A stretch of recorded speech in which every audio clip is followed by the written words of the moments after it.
Arkansas State is finally investing in college baseball. It's Locked On Sunbelt.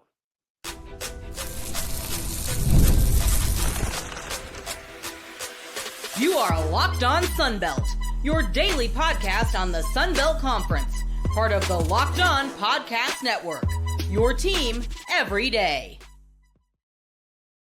All right, Dave Schultz, Locked On Sunbelt, your teams every day. Today's episode is brought to you by FanDuel. Right now, new FanDuel customers can get $150 in bonus bets if your first $5 bet wins. We continue with the 2025 Sunbelt baseball previews with the head coach of the Arkansas State Red Wolves in his first season in Jonesboro. He is Mike Silva. Did a tremendous job with Nicholls State in Thibodaux, Louisiana. We talked to him about how he rebuilt that, actually stayed maybe an additional year to have another tourney appearance, and finally takes over at Arkansas State, where they are finally investing. Got a new surface in there, new, I think, level of field, and a new scoreboard. And with the success of football and now the success of basketball, they're turning their attention to baseball. And Mike Silva is confident that, eventually he'll get it going in Jonesboro. We talk about the guys that are going to be part of the team and what he's looking forward to this year and what kind of style he is going to be playing. He is the head coach of the Arkansas State Red Wolves. He is Mike Silva, and he is Locked On Sunbelt. Welcome back to another edition of Locked On Sunbelt, your teams every day. I'm your host, Dave Schultz. Welcoming in the new coach of the Arkansas State Red Wolves. He is Mike Silva in his first year with the Red Wolves, taking over from came in from Nicholls, where he went to the NCAA tournament last year. Arkansas State investing in baseball. Coach, thanks very much for hopping on, and how are you? Yeah, thanks, Dave. I'm good, man. Happy to be here. Looking forward to visiting with you. And yeah, we're investing. There's a lot of positive things going on here in Jonesboro. So we've talked with the head coach, Mark Calvi of South Alabama, and they put in a new turf. And that was actually one of the interesting things they talked about Arkansas State, is that it was not a flat field. Like, the field was not, well, lack of a better term, safe. And apparently Arkansas State invested a lot of money into making it a playable field on a regular basis. And overall, just investing into the program, because it's been successful in football. It's now successful in basketball. And now it's transferring into football, into baseball. Yeah, and I think, look, it starts at the top here with our chancellor, Dr. Todd Shields, and athletic director Jeff Purinton, and just their commitment and their pursuit of excellence across all areas, and not just athletically. Our university is growing at a really fast rate. There's building going on campus, not just on athletics, and that's what attracted me here. It has opportunity, and like you said, they've won at a high level. We've won at a high level in a lot of other sports, and basketball's rolling right now, and on both men and women, and all the other sports on our campus are competing for championships. And so, yeah, this sport's been neglected here. I think everybody's identified that from the top down, and we have a plan in place to, obviously, the first phase is getting the field done, and it wasn't just the turf, and we took everything down: the fences, the scoreboard, the sides. I mean, everything pretty much got tore out, and just start rebuilding it. So it's still a little bit under construction outside the gates, but inside the gates, we have a new $750,000 video board up, and the walls are all padded and change the dimensions. And so it's got a real college baseball field to it, and the field's starting to get some character. And now we have to do our part and put a product worthy of coming to watch night in, night out. So we're excited to get this thing kicked off. All right. So you do have some experience when you're maybe not the number one program in the state, right? Obviously, you're competing with an SEC foe, and, you built Nicholls up, and obviously, outside of football, baseball is king in Louisiana. You got LSU is sitting there, and the Cajuns do well, and Louisiana Tech has a program, and you get Tulane, they're rolling. So how do you go about building a team in Nicholls that isn't, kind of in the swamps in Thibodaux, Louisiana? Yeah, well, I think you have to embrace where you're at, and you think you have to want to be there. And I think that resonates with the community, but it also resonates with recruits. And so I wanted to be in Thibodaux. It was a really special experience. It was a tremendous opportunity, and it was a huge challenge, right? It had been 30 plus years since really any type of success or even consideration to get to the postseason. We were able to win 3 championships in 3 years, and then go to 2 straight NCAA tournaments. And then, this business gets crazy. It got crazy after year 2, and I had opportunities and just didn't feel like the time was right. And I wanted to continue. I thought we were going to be really good again. And then, obviously with the landscape of college athletics right now, I felt like I had to make a move into a conference like this. And our administration here was just really committed to trying to move this thing, from where it is. And there was a lot of similarities to where we're trying to get to. Now, obviously the conference, Sun Belt's like a mini SEC. There's no weekends off. And the difference between the top and the bottom is razor thin, and the coaches and the players and the talent level and all that stuff. So the challenges are real. I think, but our commitment to growth and consistency is real too. And I believe in our administration, and you can see so many positive things going on here. So here we go. Buckle up. Talking to Mike Silva, head coach of the Arkansas State Red Wolves. So that's interesting that you decided to go back. So when I hear that, I go back to, Cajuns football coach Billy Napier, who flirted with some schools before he ended up at Florida. He came back, and I think a lot of that had to do with the team that was coming back. He had a veteran team, ended up finally winning the Sun Belt, only lost one game to Texas that year, and then turned that into Florida. So was it not the right teams or the right offer to go with, and you knew the team was coming back? Did you know Edgar Alvarez was going to be like the all-time great Nicholls player, or what prompted you to come back? Well, I just thought the commitment. We had a really special group. Not just the players, our coaching staff, and our community was so invested in what we were doing. And you work so hard in this industry, and coaches and players are all trying to move up and get the best opportunities for them. And every once in a while, the best opportunities where your feet are. And I felt really comfortable and confident, and my family did. We were extremely invested in Thibodaux and South Louisiana in general. And so, for me, I wavered back and forth. You have to consider options when you have them, and then ultimately you got to trust your gut and your heart. And it just wasn't time yet. I just felt like we had unfinished business, and we had finally gone from being the hunters in the league to the hunted. And that's another challenge, and it's another opportunity for growth for our team and our baseball program. But it was for me too. How do you handle that? And how do you coach, when you are the premier team in the league and everybody's coming after you and giving you their best shot? And so it worked out. And then when the season got over, this opportunity came along, and a handful of other ones did too. And it's a connection. I'm a field guy. I'm a relationship guy. And I have a wife and a son, and my wife's been with me every step of the way in this journey we've been on. And, they were really excited about moving to Jonesboro, and then the commitment from the university here, knowing what it's going to take in this league to get us from where we've been at the bottom to trying to compete more towards the top and get to regionals and get this team back to the postseason. But I think it was 95 here. It's the last time they've been in a regional. I think it was 94. It was either one of the two, 94 in Nicholls or 95 in Nicholls, and vice versa here. So a lot of similarities, and it's going to be a big challenge, and we understand that, but it's also a big opportunity, where the biggest challenges are, the biggest opportunities for growth are. And yeah, I do feel comfortable in this environment, and I'm eager to get us, out of the bottom.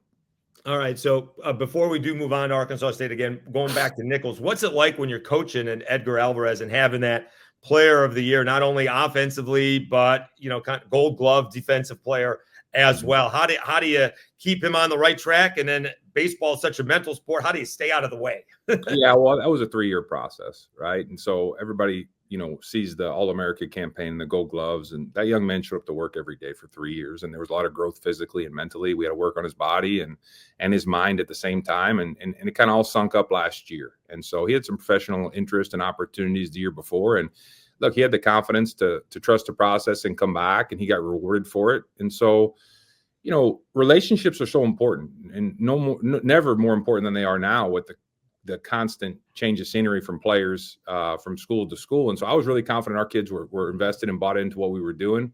And, so it worked out. They were all coming back. It was hard for me to walk away from what we had going on. I was pretty confident we had a real opportunity to get back to the tournament again. And like anytime you have a chance to get in that field of 64, that's really special. And to be quite frank, that's what drew me to come back to the Sun Belt. I understand how challenging this is going to be. And it may take a minute, even though I'm not the most patient coach. And I think patient coaches are usually unemployed. But, we have to be urgently patient here, I guess. And just as this process goes along. But in this league, you're in the top 4 or 5.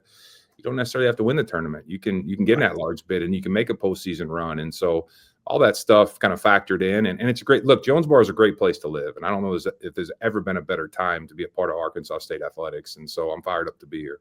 Let's take a time out. We'll continue our conversation with the head coach of the Arkansas State Red Wolves baseball team, Mike Silva. He'll talk about how to go about building a team, what his plans are in Jonesboro, how he goes about recruiting, and how long it takes to figure out what he's got, right? These are all new players to him, new coach, and how long that process takes in the few weeks before conference play does kick off. We will do that after I tell you about Factor.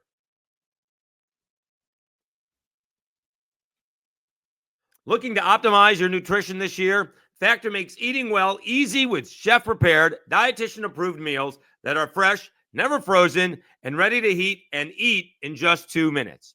With 40 options across 8 dietary preferences, every week you can customize your meals to fit your lifestyle, whether it's calorie smart, protein plus, or keto. Plus, Factor even offers wholesome smoothies, breakfasts, and grab-and-go snacks to keep you fueled all day long. I love how Factor takes the stress out of meal planning. I recently tried their Protein Plus meals, and they were packed with flavor that kept me full throughout the day. The convenience is unbeatable. No prep, no mess, just great food in minutes. Eat smart with Factor. Get started at factormeals.com/LockedOnCollege50 off. Use code LockedOnCollege50 off to get 50% off your first box plus free shipping. That's code LockedOnCollege50 off at factormeals.com/LockedOnCollege50 off to get 50% off plus free shipping on your first box.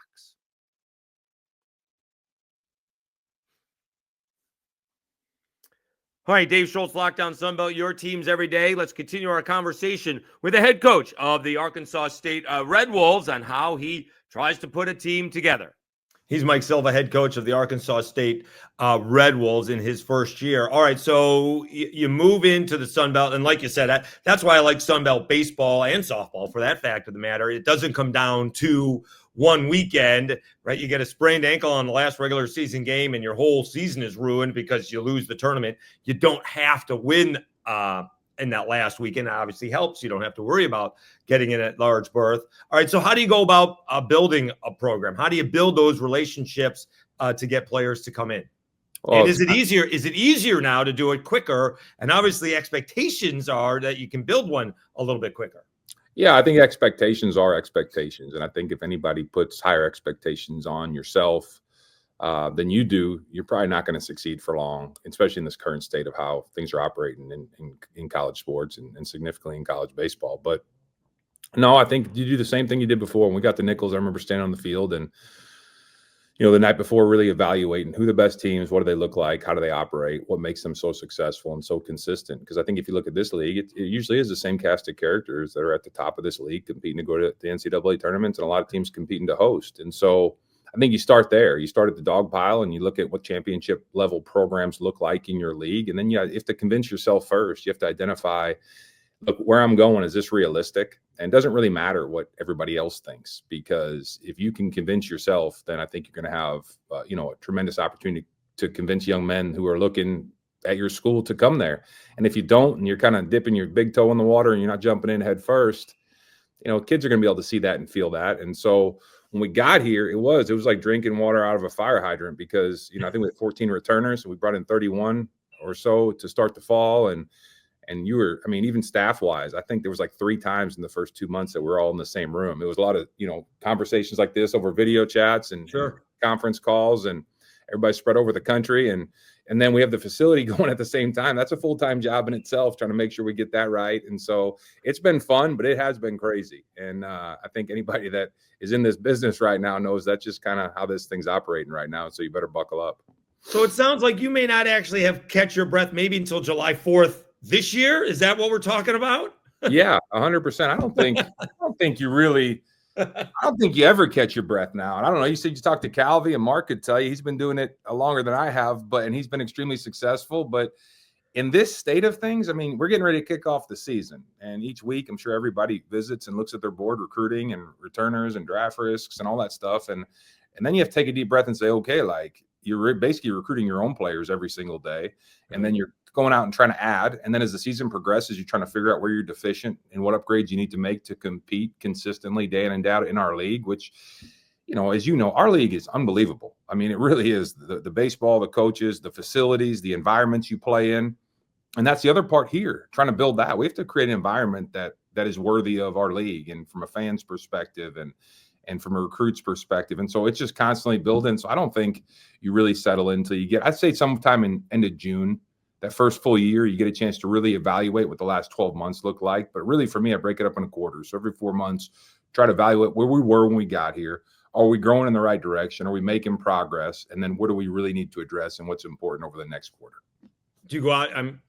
I guess you guys, because every time I try to get Kelvy on the radio show when I was doing radio, he's like, I'm out recruiting Monday and Tuesdays. I'm at a high school, whatever, baseball game or practice. Yeah, we're out. I'm out. I'll never stop getting on the road. And my assistants do a great job with that as well. But it's a collective effort. And I think it has to be now. It's just so crazy. So every opportunity you have to go out. Look, there's not a lot of home dates, right? So even when you're playing at home, as soon as the series is over, a lot of times you're hitting the road and either getting in your truck or jumping on a plane to go see a kid and then connecting and then trying to get back for practice. And it's a lot of cups of coffee, that's for sure, and keeping yourself going. But that's just what it takes now. And so, I think everybody, when they talk to their team, look, there's non-negotiables in this industry, and it just takes what it takes. And you're either willing to do it or you're not. And if you're not, you're going to get exposed and your program's not going to grow. And, I'm not afraid of a challenge, and I'm not afraid of the work, and the people that are on my staff, they're not afraid of it. And the young men, they're in that locker room right now, they're answering the bell every day, and we're getting better. And you can start to see light at the end of the tunnel. So I'm as excited as anybody to see kind of what our product looks like in year one, and then what we need to address moving forward. He's Mike Silva, head coach of the Arkansas State Red Wolves. All right, so you get a month of pre-conference weekend ball games before the Sun Belt kicks in. How long does it take to realize with what you got? And I by the way, I take those, polls, preseason polls, because they're by the coaches, and the coaches don't even know what they have. And a great example of that is, I believe LP Lajavin was the Cajuns' Friday night starter, and he ends up in the bullpen and like the best closer in the league. So much for that. How long does it take to realize what you guys have during the season? Yeah, I don't know. You have an idea going in. Sure. It has to happen organically. I think when you try to force it, it becomes unnatural. There'll definitely be role changes. You're, like you said, the Friday night guy could end up being your back end guy. And I think every coach is trying to do the same thing. You're trying to find a way to put your young men in positions where they can be the most successful. And so when the games start and all the emotion of it, you can prepare all you want, but there's nothing like when those lights go on and they say play ball and it really counts, and how people handle different situations. Some guys are just better in leverage moments when they don't have time to think about it and prepare all week and give them multiple outings. And then, some guys we have guys that played the infield for us last year that we've been moving around to the outfield too, and they're going to play both, and just trying to you're trying to get your best 9 on the field as consistent as possible. And then unfortunately you have some injuries, right? So things are going to happen through the course of the season, and maybe some young man he's been working his butt off and he just really hasn't been able to show what he's able to do. He's going to get forced into a situation, and then, he turns into an all-conference player and maybe they draft pick. And so I'm as excited as anybody, and that part of the season and just managing the day-to-day of, I don't want to put limitations on what they can accomplish, but I do want to figure out kind of who we need to put where. And we have a decent idea going into the season, but I'm sure that'll change in a handful of areas. Hey, you don't have to look too far, right? Jalen Rayner wasn't the starting quarterback for Arkansas State a couple of years ago, and boom, he's the starting quarterback. A couple of guys in, 2023 weren't the starting quarterbacks coming out of camp, and boom, the starters didn't make it out of the first game, and Jordan McLeod was the player of the year for JMU. So he wasn't the starter in the first game. Yeah. And he ends up being the player of the year. So those things happen, which is a great way to tell players, as Tony Robichaux would say, work while you wait. Yeah, we use that clip a lot with our guys, and that's the difference between if you're going to be a really good player or if you're going to be a really good team. Because the reality for every head coach in this league and everywhere in the country is when you put that lineup up on opening day, you do alienate 80% of your roster, right, and their families, and everybody's frustrated. And the reality is most teams – aren't going to have the same starting lineup on, going into the conference tournament, or even when we get into conference play that we had on opening day. We just don't get enough time, in my opinion, coming back from Christmas break to build up for the season. And so I tell our guys, it's just a growth mindset. And like you said, the preseason polls are what they are. I knew we'd be picked at the bottom. We should be. I mean, what have we done to earn more than that? But it's also an opportunity for us to really evaluate through the course of the season, how do we put a product out there that's not the bottom, and how do we start to make that climb? And there's going to be constant changes. And look, at Nicholls, it was the same way. I mean, Nico Saltaformaggio was our Friday night starter, my first game there, opening up the season against Mizzou, and we stuck with him for a few weeks, and he just wasn't great as a starter. And then we moved him to the bullpen. He's the conference pitcher of the year. He was the relief pitcher of the year. And, Jacob Myers was the national freshman pitcher of the year. Nobody recruited him. He's at LSU now, but nobody wanted him coming out of high school. And if I told you I thought he had a chance to be a really good player, we wouldn't have recruited him. But for me to tell you that I was 100% confident that it was going to happen that fast, no. I mean, those surprises are. Look, I hope we have a couple of those this year here as well. Those surprises are always a wild, but they're good ones to have. And that, like you were talking about a minute ago, those are the stories that I think make college athletics so special. Let's take one more timeout. We'll come back and complete our conversation with the head coach of the Red Wolves, Mike Silva. We'll find out his style of play and who are some of the players that he is counting on to compete in 2025. We'll do that right after I tell you about FanDuel.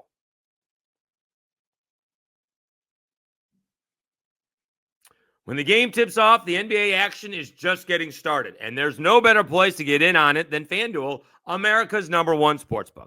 With FanDuel, you can place live bets throughout the game, so even if you miss the opening tip-off or want to bet on a fourth-quarter comeback, you can stay in on the action. And if you're looking for a bigger payout, you can even combine your live bets into a same-game parlay. I love using FanDuel's live betting feature because it keeps every moment of the game exciting. Whether I'm backing my own team for a late-game rally, and there seems to be a lot of late-game rallies necessary, or picking a player to hit a clutch three, I never feel like I missed my chance. Plus, the app is easy to use, and when you win, you get paid instantly. Right now, new FanDuel customers can get $150 in bonus bets if your first $5 bet wins. Just visit FanDuel.com to join today. That's FanDuel.com for your shot at $150 in bonus bets. Make every moment more with FanDuel, the official sports betting partner of the NBA.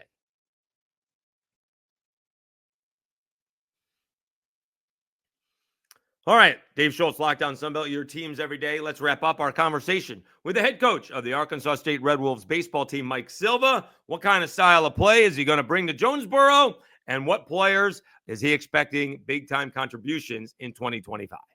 All right, we're not giving too much away. We're talking to Mike Silva, head coach of the Arkansas State Red Wolves. How do you go about, playing baseball? Are you an analytics guy or sitting around waiting for the 3-run home run? Or are we bunting along? How does Mike Silva coach a baseball game? Yeah, I think it just depends. I think your opponent, but really it's about yourself. And then you can have an idea how you want to play, but like we just talked about, you get into the season, it's got to be organic. And so I think you have to do whatever it is on that particular day to give your team the best opportunity to win. And some nights that is hitting the ball over the fence, and some nights that's a lot of action, hitting runs, putting pressure on people. And especially in this league, the amount of games that are going to be separated by like 2 runs or less, you have to kind of be a Swiss Army knife and have different pieces that you can plug in. And for us, it's going to be a group effort. We don't have superstar power and a lineup full of All-Americans. I think we have some guys that could turn into that, and they're working daily to become that. But for us, it's going to have to be collective, and we're going to have to do a lot of the little things right. Do we have some guys that we feel like can change the game with the swing of the bat? Yeah, absolutely we do. But we got to dominate the strike zone, make routine plays, and then really execute at a high level when we get opportunities. Because if you look at every single season, probably in the last, I think it's like year 20 or so for me in college athletics, like it's most games aren't won, they're lost. It's so if you can just, control what you can control and play your game at a high level, you're going to have an opportunity the 7th, 8th, and 9th inning or extra innings to have an opportunity to win, even in this league. I mean, it's still the same thing. They're still humans. There's still emotion involved and a level of consistency across the board when you start looking at the Southern Misses or the Coastals or the ULs or the South Als or so on and so forth. They're just extremely consistent year in and year out. Different parts, same consistency, and that's what we're striving to become. So does that change on a on a night-by-night basis, whereas a Friday night, we may be playing for 1 run, and come Sunday, we may not be bunting because it probably won't be 3-2. It may be 8-7. Yeah, 100%. And I think the game, you have to have a feel for the game and see how it's going to play out. And it all starts and ends on the mound, in the circle for both teams. And so who they're throwing, what does your guy look like? And it could change, right? Like you could be in the 2nd inning and you realize your guy's dialed up on Sunday. He looks like a Friday night guy, and it's going to be hard for them to score some runs. And, you start to try to manufacture, play a little bit more small ball, or look, you give up 5 in the first and you got to slug your way back into it. And so each game's unique and different. I think just the ability to adapt from a coaching staff perspective you can't be rigid. You have to look and think about what does our team need to do tonight and how do I need to adjust? I think if you go in there rigid, like, hey, we have to play this way, I think you're putting limitations on what your guys can accomplish. And, I think you take away some of those special moments. Some nights you got to put your hands in your pockets and let those guys go play. And then other nights you got to have a lot of action and activity and execute that way. And so that's the fun, I guess, flow of the season, trying to figure that out. And being new somewhere, obviously year 3 at Nicholls was different than year 1, right? Like you just have more of an identity and you know who you are and what you're going to do and different parts of the lineups and the way games play out. And I think the same thing will happen here, but it's going to take some time. And look, from a coaching perspective, we're trying to figure it out too. And I told the players that we're in this thing together. We're not going to make all the right moves early. It's going to happen naturally over the course of the season. And we're going to show up with our lunch pail and go to work every day trying to figure this thing out.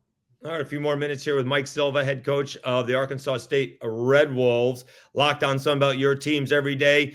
Do you take analytics to the next level? Do you try and figure out how the other coaches are coaching?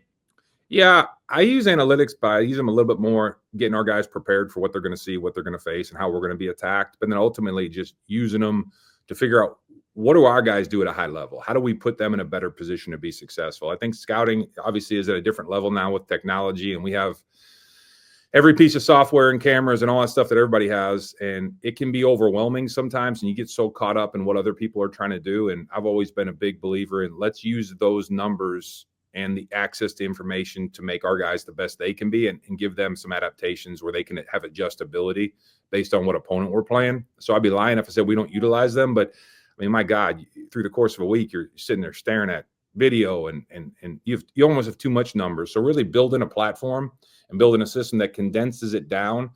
So your young men can identify how it applies to them, how it applies to us, and then our coaching staff can make sure that they're prepared as so. All right, let's wrap it up here with Mike Silva opening up the season against Morehead State. You said you've been in this ball game 20 years. You still get nervous on opening night? Yeah, excited, nervous, all that stuff. Look, I always tell people that I think that, the feeling you get when you change lineup cards and it's here and it's on, the way you feel on opening day, the amount of emotion and gratitude to be able to do what you love to do. I mean, it's incredible. And that feeling you get, you can't go buy it in the convenience store down the road. You can't get anywhere else. And so to be in the arena and have the opportunity, the nerves, the emotions. My son actually asked me that. He's 11 years old. And he asked me the other day, you still get nervous? I said, I get nervous for every game, but it's an excitement. It's a good nervous, not like jittery, shaking. Oh my God, what's going to happen? But just those juices that get going, the same thing the players feel. I'll be just as excited as the young men in that locker room on Friday morning. I'm as excited as they are today. It's game week. It's here. When you take on these opportunities, you stand at a podium and you sell your vision and you share your vision to your supporters and your alumni and your administration. And, nothing more than you want to do as a leader of a program is deliver. And there's nothing more gratifying than seeing just the excitement on your team's face when they feel like they're starting to make that climb up to where, you feel like you're not at the bottom anymore. And night in and night out, you can beat anybody on a given night. And that's where we're trying to get to. And yeah, I'm super excited. I think that it's extremely humbling. There's 305 of these jobs in the country. And yeah, to have one of them and then to be pursued. I've been pursued the last couple of years and I'm a nobody from nowhere is what I tell people. And I've had to scratch and claw for every opportunity I've gotten. And so I feel extremely blessed and humbled to be in this league. I've been in this league 2 different times as an assistant coach. I understand the challenge of it. And then for whatever reason, I've been pretty comfortable building programs. And so I'm pumped about what we can do here. I love living in Jonesboro. The community's been unbelievable to me. It's a great place. Our young men will tell you it's a great place to go to school. They're a big deal here. It's awesome. And our community's dying for a winner. So hopefully we can deliver. He is Mike Silva, the head coach of the Arkansas State Red Wolves, hopping on Locked On Sunbelt, your teams every day. Just as a reminder how small a world it is, my first year, and to make you feel young, I'm going to make you feel young. My first year out of school in pro ball was in 1992 with the Wichita Wranglers, AA of the San Diego Padres. We had Scott Sanders on the pitching rotation from where? Thibodaux, Louisiana. His son, Cam, is now with the Chicago Cubs organization. That makes me really old. Yeah, it also makes baseball so special. Scott's a really good friend of mine. Cam actually would come out with the team when he would be back in town in the off season. And so, yeah, it makes me feel old, actually. Not Cam. I mean, I remember when Scott's kids, Scotty and Cam, were tiny, and I would see Scott out when I would be recruiting, and we had some mutual friends he played with through his time in professional baseball. And so, yeah, crazy, small world. He's Mike Silva. Really appreciate your time, Coach. Best of luck this season. Hope to catch you up during the season sometime. Thank you so much. Appreciate you, Dave.